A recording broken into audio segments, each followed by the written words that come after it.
Hey everyone, welcome to PunkCast. My name is William Maxwell. I'm a student of Web3 and the owner of Punk 9527. Cryptopunks are 10,000 uniquely generated characters stored permanently on the Ethereum blockchain. No punk is the same. This is a show dedicated to celebrating the punks behind the punk. My hope for this podcast is that we capture the essence of the punk culture, elevate the brand and the individual behind the punk. One last thing.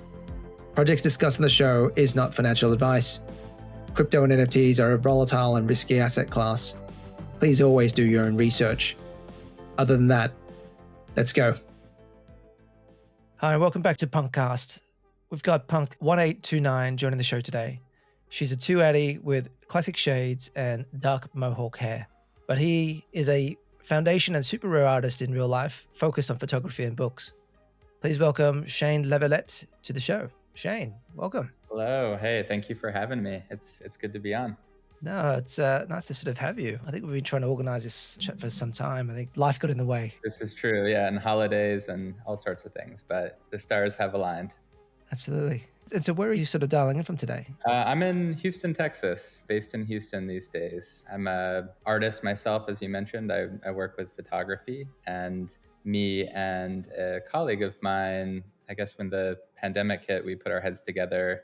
We started a platform called Assembly, which began essentially as a gallery and agency to work with and support artists working in photography. And we had a few artists we were working with who were really interested in Web3 and NFTs, and that's really what brought us into the space. But we opened a physical gallery that's in Houston, and then we started a platform called Assembly Curated in early 2021, which was the first curated art photography platform and community. So both of us kind of come from the nonprofit world and have worked as curators for, I guess, a combined few decades each. And we're really excited about supporting artists and venturing into this new space for visual art and in particular this medium that we really love, photography. Amazing. And yeah, I mean, we're going to have to sort of unpack Assembly a little bit more. Question is before you started into, Assembly and Web3, like, what's your sort of background? How did, where did you sort of grow up and what did you sort of do?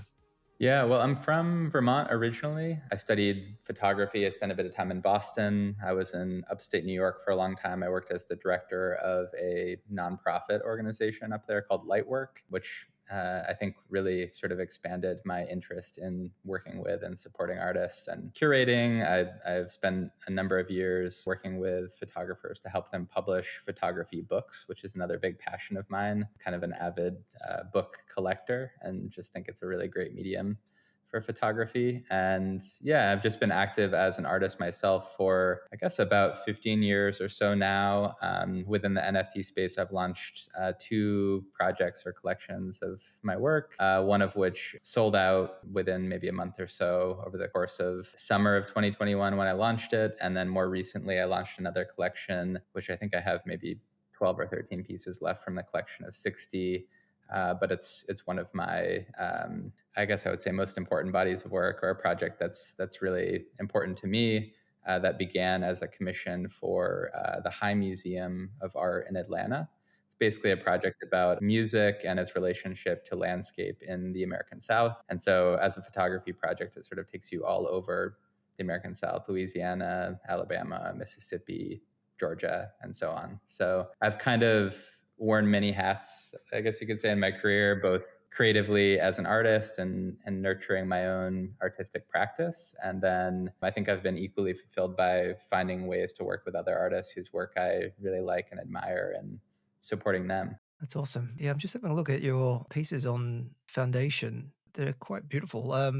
Thank you. I guess, how would you describe your sort of genre of photography? Like, I know nothing about photography. Yeah, it's hard to position myself, but there is, I think, a long history of color photography and I guess American landscape photography that emerged. And I'm sure in the early days of developing my own interest in photography, I was hugely influenced by a lot of those artists and photographers. But, a lot of the projects that I've done have been kind of place-based. They're, I guess, what you might call lyrical documentary. They're work that's made about a place and a time, or sort of has a story to it.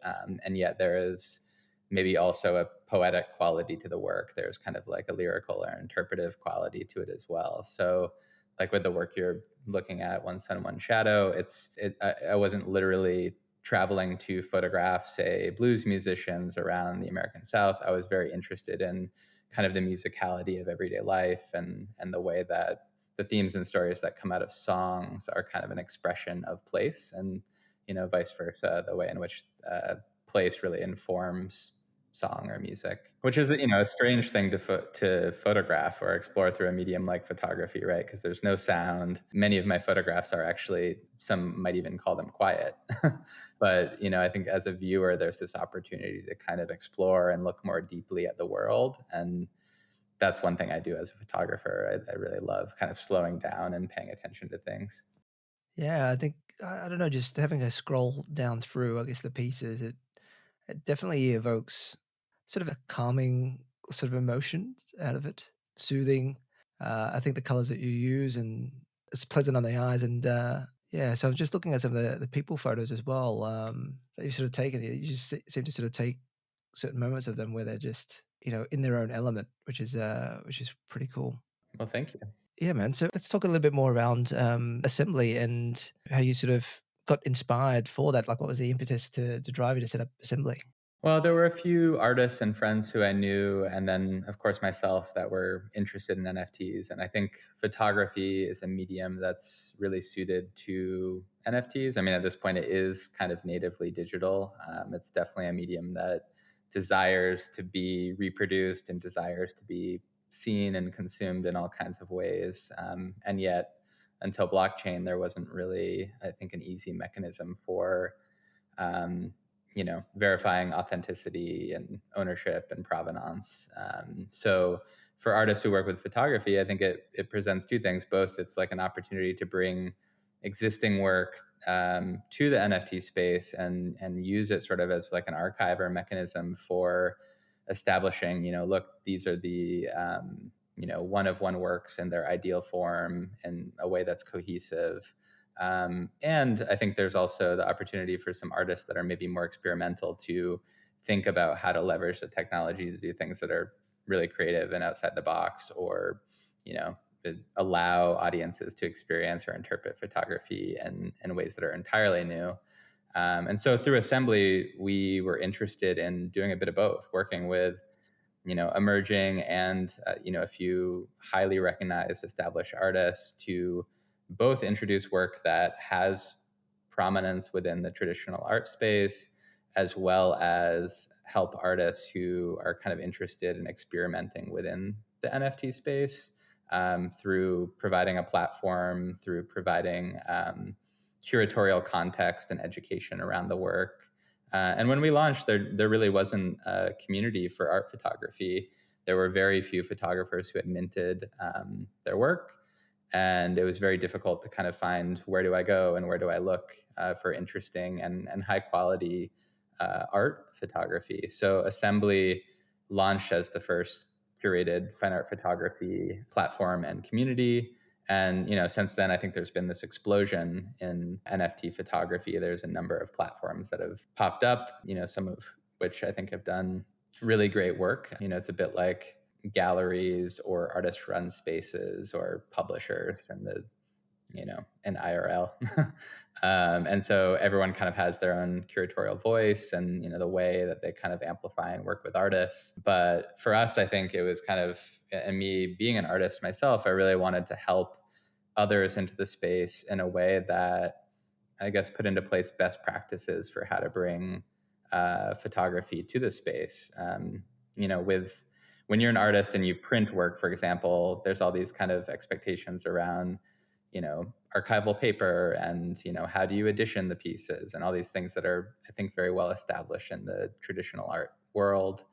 But with NFTs and Web3, the tools were literally evolving while we were launching this, right? There wasn't Manifold at the time to kind of easily mint and deploy your own smart contract easily, or all of these kind of like opportunities and possibilities weren't fully at your fingertips. You're sort of limited by the existing big marketplaces that were out there. So that was another idea, right? Like, not only do we want to make sure artists deploy their own smart contracts and kind of fully have ownership of their work in this space, and hopefully the ability to control things like royalties and finding ongoing support for their work and practice, but also amidst the literal kind of sea of noise, and even within a medium like photography, create a bit of a space that you can go to filter some of that and have a bit of curatorial expertise to lead you towards some great artists and projects that are worth spending time with and perhaps supporting or collecting.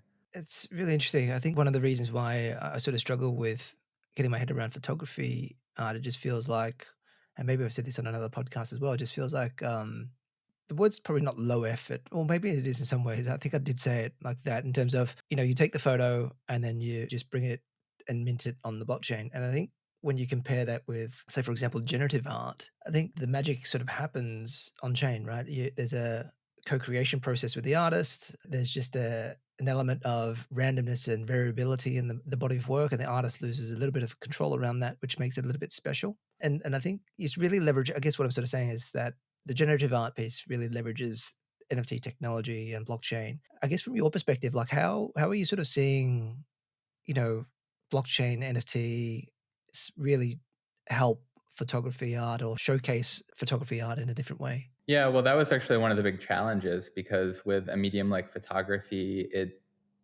often demands like an exhibition space where you can move through the work, right? There's often kind of a narrative to the work, or there's a beginning and an end, and or sort of like a book, for example, right? There's a narrative arc in the work, and the connections between the pictures or their relationships to each other are a big part of the work. But you're right. Like, I mean, I think we live in a world where making great images is like easier than ever because of technology, because of, anything, right? AI, or the way in which cameras just assist the creation of images, or kind of helping make them striking or stronger as standalone images. But being a photographic artist is kind of separate from that, I think. Like, making images is being a creative, but being an artist who works with photography, I think, is having that deeper understanding of the language of photography, kind of what you're interested in conceptually, the potential storytelling aspect, and the connection between the work and images. So that was immediately one of the things that was kind of apparent and glaring in the NFT space, is that all of these marketplaces that exist are exactly that. They're like a marketplace that's often intended for trading and sorting by floor price or like whatever it might be, as opposed to experiencing the work in kind of a deeper way and being able to move through it, purely for the sake of experiencing, right? Whereas, maybe the ability to transact or purchase is a little bit secondary to that. So when we built the Assembly curated platform, even in its beta version, it's very simple, but the idea was like, yeah, you can, go into kind of slideshow mode and click on an image and move through the work in a way that leads you through the project for the sake of experiencing it. And I think that's what photographic artists do very well. They tell stories. Photographs are, in my eyes, these like priceless artifacts and relics, right? They do tell history. They're sort of like keepers of culture. They're keepers of time. They're just hugely important and valuable to our society and our culture. And, yet there's many, many millions or trillions of them circulating. So not all of them are going to, be artistic, or maybe be as important within the context of, fine art or collecting. But I think creating the opportunity to create those deeper experiences with the work was something we recognized was really needed. And then creating that deeper cultural context and curatorial context for the work was something that was really needed, so that for folks who might be new to photography, at least it's sort of distilled in that way, where you can kind of better understand, like, oh wow, this artist really has a photographic voice, and what's being conveyed with this work and how it's moving me or transporting me or educating me or creating meaning in the world is of real value. I think that there are some artists working with photography that are embracing the way in which blockchain or NFTs presents this new opportunity, kind of like what you alluded to, that is such a natural fit for something like generative art, right? So there are artists that are literally experimenting with generative photographic work, or there are artists that already use a generative practice within their physical art practice that are developing and translating that to the space, or there are artists that are, someone like Penelope Umbrico, who we worked with on Assembly, who already kind of mines digital archives and makes work that's sort of about digital ownership and image creation and collective consciousness around images. Her work is already sort of internet based and reliant on communities. And she's very interested in kind of translating her practice into this space for, all the obvious reasons. So I think from a conceptual standpoint, those are obviously the most kind of stimulating and exciting. But I still think there's like real value for historical photography, vintage photography, or contemporary photography that might be in the vein of, say, something like what I do, or whether it's documentary work or more experimental in nature. That's cool. And so, like, if you were to give some advice to new collectors into the photography space, like, how would you, I mean, would you be able to provide some sort of frameworks for them to sort of think through as they're looking to collect some NFT art? Yeah, I mean, I think it does demand time and attention like anything, right? Like when you explore a generative art collection, say it's 1,000 outputs, that's actually really demanding. Most photography collections tend to at most be, say, 100 pieces or 50 pieces or something like that. So, I mean, my first suggestion is really to like give it real time and attention and care and sort of make space for it the same way that you might explore an algorithm or outputs for generative art, or explore a PFP collection and kind of get interested and obsessed with various traits. I think that photography is something that's really dynamic and, in some ways is an antithesis to those, but in other ways is not so drastically different. I think you can kind of find some similar, discoveries or things about an artist and their work that might appeal to you on a personal level. One thing that I like about photography, I mean, I think there have been times where the market has been, quote unquote frothy, or there's been a lot of activity, but right now is a relatively more tame moment. So I think a lot of the emphasis goes on the quality of the work, and a lot of the collecting is not intended to be, quick flips, or, it's really a lot of collecting is done either with a long-term idea in mind for holding and appreciating the work, or out of pure appreciation, right? Just out of the pure joy of supporting an artist whose work you believe is important, or maybe resonates with you on an emotional level or an intellectual level. So I think approaching photography from that perspective is really important. It's like artists are making work that is powerful and moving, and are presenting you that opportunity to, explore some aspect of the world that you might not explore otherwise, or see the world around you in a way that could be different than how you currently see it. And, that again, that's kind of priceless and pretty special. Nice. I'll definitely take a closer look. Maybe just one other question before we move back into the punks. I'm absolutely intrigued about this sort of space.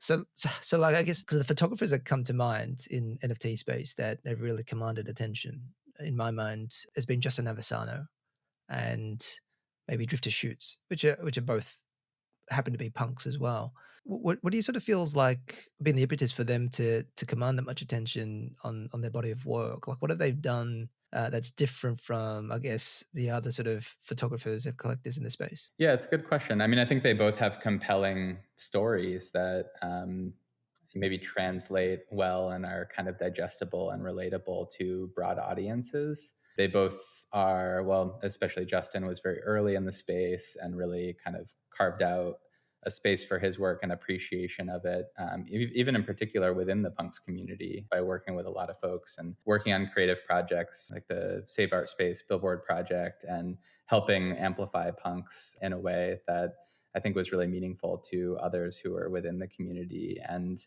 I think his work has resonance and has emotion to it that people can connect with. And then there's also just that community building aspect where people, want to support builders and individuals who are energetic and, who can maybe market themselves well, or who just bring good positive energy to the space. And I think similarly with Drift, there's sort of like a story there that people can latch onto and connect with, and appreciate some aspect of, I guess, who he is as a person or how he's operating in the world, and what some of that work might mean in the bigger scheme of things.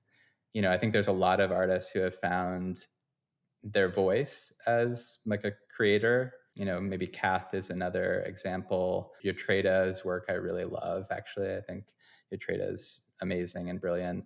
A few other artists who come to mind. I mean, Ruben Wu, who works photographically, I think is making incredible work. But, there's a group of artists who have found large audiences and therefore large appreciation, and that often translates, I suppose, to value for their work through Web3.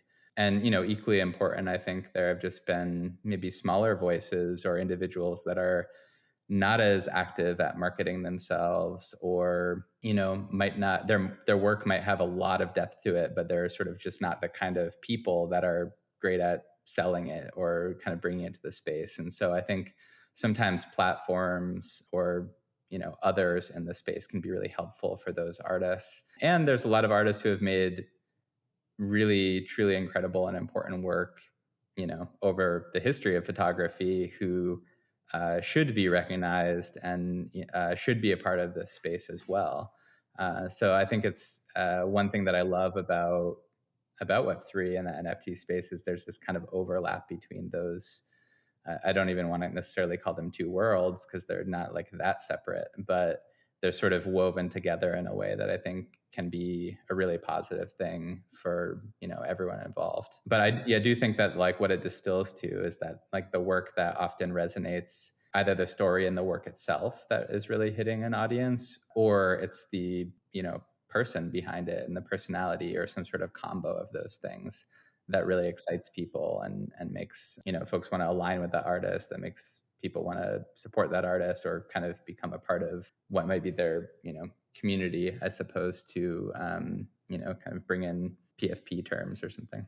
Nice. And then maybe just taking it back a little bit into your NFT journey now. I think you sort of set up the gallery in around COVID time, 2020. At what point did you find out about NFTs, and how did you sort of, go down the rabbit holes of NFTs? Yeah, I think I've been interested in crypto for a little while, maybe more seriously since 2017, and had always kind of been intrigued by Ethereum and smart contract capabilities. And in 2020 or so, kind of got interested in NFTs and saw the potential, I think, for visual art, and therefore, of course, photography, which is this world that I've worked in for like 20 years or so. And then as an artist myself, the potential to find audiences through that, to find financial support through that, and sort of sustainability in your artistic practice.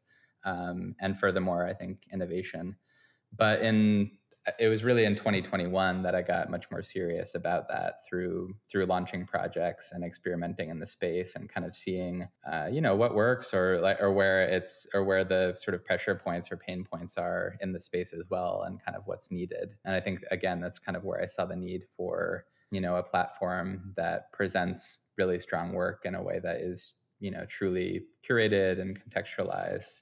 What was your first NFT? First NFT that I bought? Hmm. This is a good question. I should probably know this. I actually think, I'm almost certain that it was a piece by an artist named Fernando Gallegos, who is an artist, photographer who was active in the NFT space around the same time as myself. And, I think on some hand, it makes sense that I would support or acquire something from another photographic artist. That was one of the things that I noticed immediately and loved about the NFT space, is that it is very communal. It's very supportive. So many artists who've been successful selling their work immediately collect and support the work of other artists.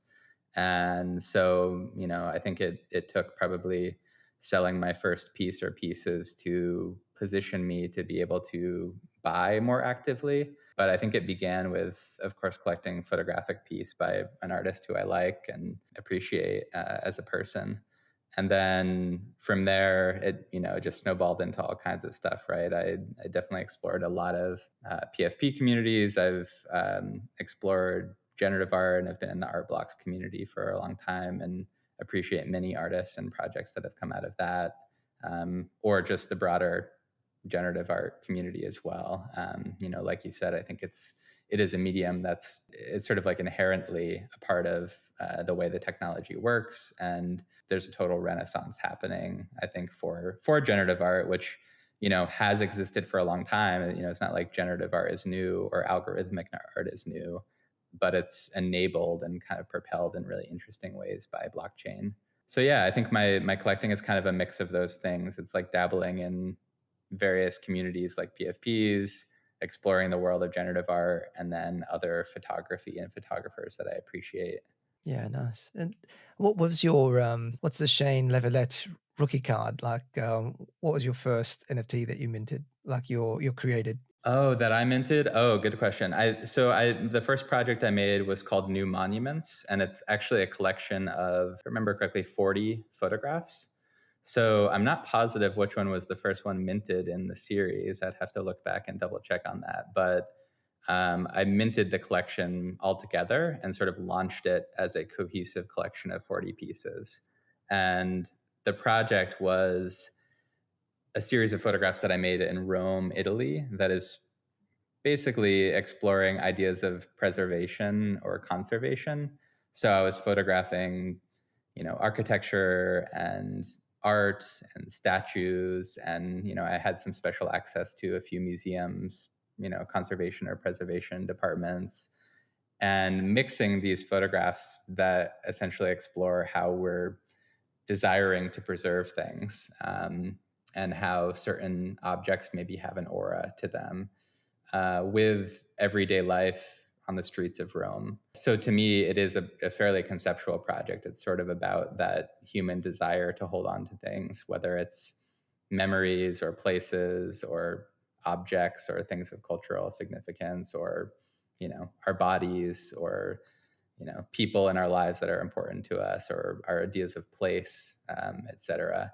So I thought it was actually a very interesting project to be my quote unquote genesis, in part because I was very interested in blockchain as this sense of permanence around it, right?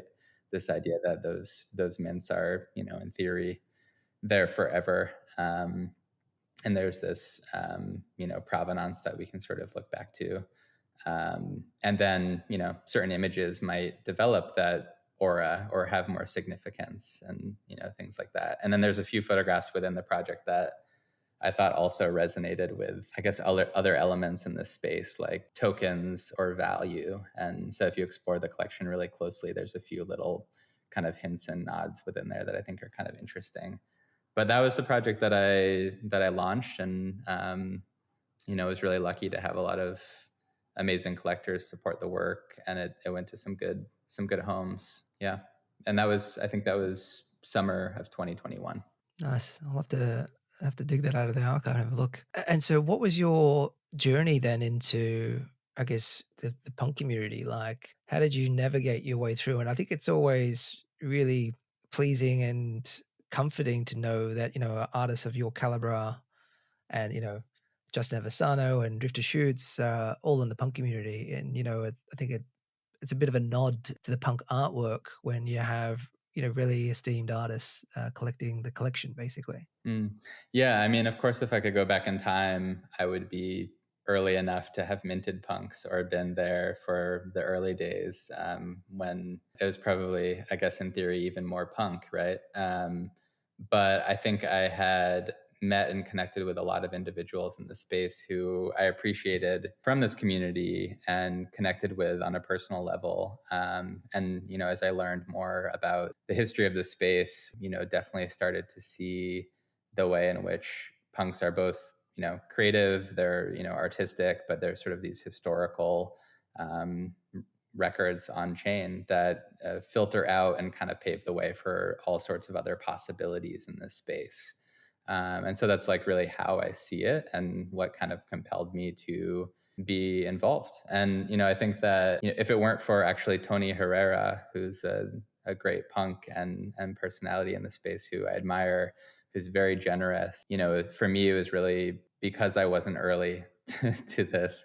It was a matter of finding homes for my work and saving up through that, as well as an opportunity through him that allowed me to get my first through a trade that we worked out. So, and I think Tony's done that for other artists in the space and for other interesting people who he wants to kind of help bring into this community. Tony's generosity and energy around punks is kind of infectious, and I think he's not alone. There's a lot of people that are kind of like that and supportive and generous and kind of inclusive. So that's something I've, appreciated about it. And that's sort of my origin story, I suppose. I wish I could say I was around at an earlier moment, but for me, it was always kind of like this thing that I wish I could attain or I would love to, and then was finally made possible at some point. When was that? Like, when did you pick up your first punk? Is the one you have now your first punk, or did you have one before? No, it was actually a different one. It was, I want to say it was like fall of 2021 or so. So, or maybe like right in the winter there. And actually, yeah, the first punk was a nerd glasses punk, which I was one of the traits that I really like in the collection. And, my current one is, in my eyes, it's kind of like, well, it's a female punk, which I actually really like the head size and proportion of female punks, I have to say. And so I've always kind of liked certain ones, and then certain traits like sunglasses, or I feel like the Mohawk is sort of like a classic punk trait. Appreciate many of the different traits, but somewhat limited to certain floor traits, I suppose, when it comes to acquiring. No, she's a cool punk. I love the mohawk. It's definitely it signals punk. It does. I always say that she's way cooler than I am. I guess I'll put it that way. Yeah, I could probably say that too. And were you spending long on looking at traits and when you were sort of looking for your current punk? Yeah, I mean, I guess when I came into the space in early 2021, or even earlier when I was just exploring NFTs in 2020, it was around then even. So it was like at least a year of kind of exploring a collection, and again, it was out of reach, so it wasn't exploring like I was shopping. It was just exploring to explore. But I did have, of course, a list of some traits that I liked a lot, and I do like relatively simple punks, I have to say, or like maybe minimal. So um, not too many traits going on actually is like a preference. I like something about, maybe that's just like the minimalist in me, or they're quote unquote clean. But yeah, but I like her. Yeah, no, she's nice. And if money wasn't an issue for you, like, what would be your dream punk? Oh gosh. Well, it's probably one that doesn't even exist in the collection. If I could do anything on that minimalism train, it'd probably be like an alien that has nerd glasses. So it's like a super blue kind of crazy futuristic oddity in the collection. And I don't think that one exists actually. No. But I also do like punks that I guess have some qualities that reflect, I suppose, what I look like, or there's certain traits that I like too, like some of the, bearded punks. Yeah, again, actually, nerd glasses is one of my favorites. I just feel like they're a classic. So beard, nerd glasses, that's always cool. And I guess with your background in photography and curation, I mean, how do you see the punks collection? Do you see that more of art? Do you see that more of a profile picture type play? I mean, I Like, how think do it's you sort of see both. it? I think that in the vein of, a lot of artists that create work that's at scale and as a form of early, generative art, it sort of operates in both. But as I said, I think it's also just historic. It's a collection that sort of paved the way for a lot of others to think about what's possible. And it does serve the purpose of avatars and personalities within a space, and it has that potential, but it can sort of be seen again, like the ICA, right, like next to Warhol, or like positioning and understanding it in relation to some pop art that exists or other artistic movements. So I think it's a bit of both. And in this market right now, are you looking at any particular collections to add to your bags at the moment, or are you sort of just sitting on the sidelines? Well, I'm always following art blocks projects. I didn't end up getting one, but the Renders game one that was recent was very cool. There was the Brain Drops project that happened recently, Life in West America, that caught my attention. I tried to mint it, but I had a failed transaction or multiple. And then I tried to buy some on secondary and I had failed transactions. I left, had some work to do or like something that came up and I was like, oh, floor price will come down or something like that. I'll check this out later. And of course it went the other direction. So I ended up kind of missing the boat on those. But there is actually speaking of assembly, there's a beautiful collection that just launched today. That's by Simon Roberts, who's a well-known British photographer. It's sort of a project that was created amidst COVID and lockdown, and he got some special access to the V&A Museum. I think he had originally seen some pictures that they posted online of some of these statues that were sort of shrouded in plastic during that period where they were closed to the public. And he made these photographs that are just kind of like suspended in time. They're these like fascinating and beautiful time capsules. And I'm sort of eyeing a few of those that I'm looking at. But I think it's a really beautiful and moving photography collection. And then there's a few projects that I know are upcoming that I'll be excited about too. Yeah, I need to get back into the art blocks game. I've sort of been out of the loop. Sort of feel like I'm missing some really pieces from the collection there. And when you look back, I guess, through your NFT career, are there any sort of, wins or losses worth mentioning? Oh, let's see. Losses. Well, I guess nothing is a loss if you don't sell it, right? Actually, so, I guess this is a big loss. When was that? Back in the fall, I was actually hacked. And so unfortunately, I literally lost a lot of things due to a wallet compromise. And that was a very painful experience and is unfortunately one of the challenges, I think, of Web3, right? Security in this space is very much a challenge. Even people that are versed in it and know the space, there's still a lot of vulnerabilities. And in my case, it wasn't a bad transaction or anything like that I signed, but it was unfortunately I was literally the target of a hack, and someone got to some sensitive information, and they took a lot of stuff that was Sorry to valuable hear, to me. man. And I'm not as we talked about, I'm not a whale. I don't have endless funds. I'm sort of an artist who has sold some work in this space and then supported the work of other artists and dabbled in PFPs and generative art as a result of being able to be active in this space. And so for me, that was a huge loss and was really difficult to go through. But on the other end of that, it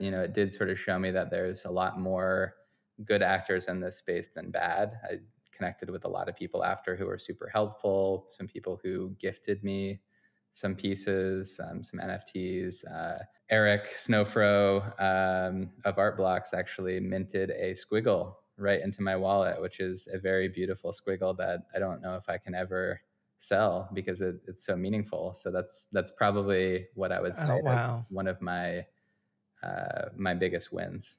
Such a great gesture from Snowfro. That must have been super amazing for you. It's really a shitty experience. I mean, I only experienced it myself about a week ago. I clicked on a shitty link, which looked scammy, and I don't know why I clicked on it. I just clicked on it and drained my wallet. Oh my gosh. But lucky it wasn't like my vault or anything like that. It was a hot wallet, but it still had some stuff in it. But it's just a really shitty experience, and hopefully we could find a way to make it a bit more user friendly and get ourselves a bit more well versed and protected. Yeah, I think it's time. I mean, we have to make these things as simple and clear as possible. And, unfortunately, whether it's scams or actual kind of hackers who are targeting individuals, it's kind of rampant. So having more security in this space and better UX with dApps and platforms is definitely helpful. So I'd love to see, it's one of many things I'd love to see happen in the near future.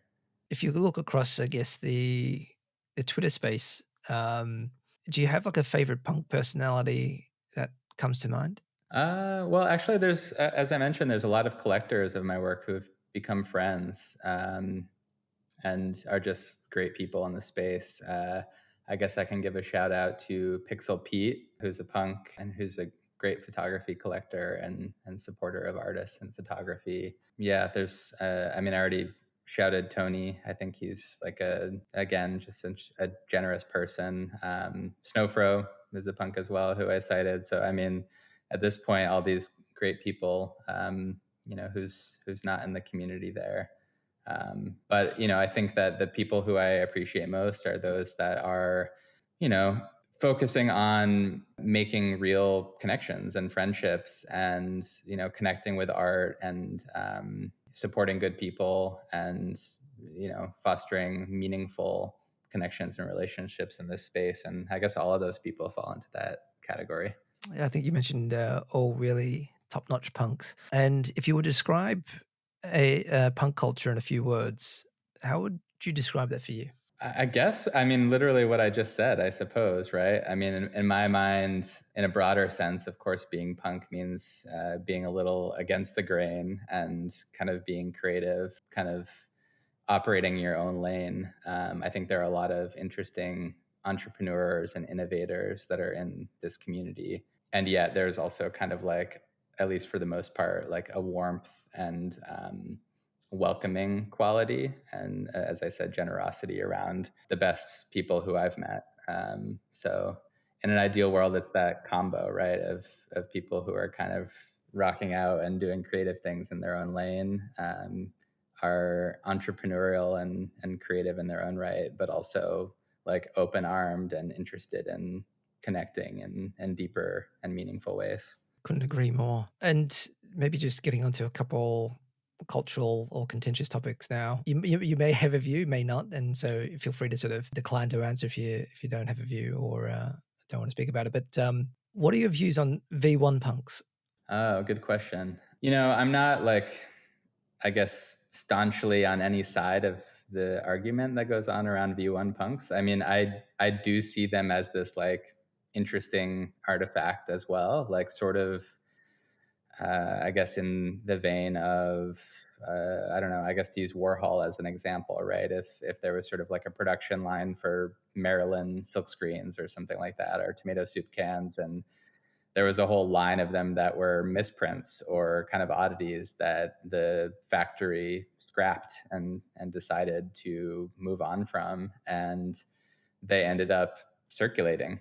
Someone breached it and it circulated, and people collected them. They traded. They have their own kind of value as cultural artifacts, and they have a, I guess, scarcity and collectability by way of just being there and being this offshoot of something that then later was a more intentional and cohesive run of the silk screens, for example. So yeah, that's kind of how I see them, right? Like I'm not dismissive of anything that's on chain. It's something that was created and happened to be floated out in the world, and is collected and appreciated by a particular group of people, right? So, and worst case scenario, it just brings kind of more value and interest to punks, or like the V2 run. Well said.